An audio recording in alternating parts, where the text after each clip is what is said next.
Okey, hari ni kita tengok apa sebenarnya kelebihan kereta Mercedes ni. Okey.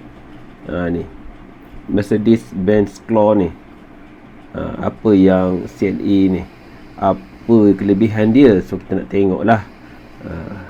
Okey, sebenarnya kelebihan Mercedes ni, okey, walaupun sekarang dulu sebelum ni ramai orang cari, tapi sekarang macam dah kurang sikit orang cari kan. Okey, kelebihan dia adalah sebenarnya sebabnya dia ada logo Mercedes kat atas ni.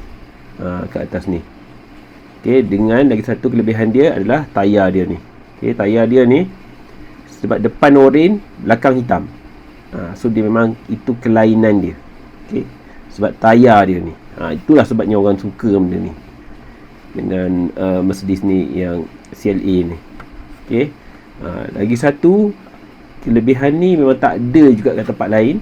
Tak ada juga dekat Hot Wheels lain adalah lampu belakang dia tu bersambung. Okey. Nampak lampu belakang dia bersambung dan dia detail dekat situ lah. Nampak tak, dia detail. Dia punya detail lampu tu memang bersambung elok. Dengan bahagian depan dia pun sama. Lampu depan dia bersambung. Ni antara kelebihan dia lah. Memang nampak lah. So kat atas tu nampak tak logo Merc tu. Kan cantik kan. Ni daripada atas dia. Okay, daripada atas dia macam ni. Nampak. So inilah dia kelebihannya. Sebab itulah ramai orang nak beli yang ni.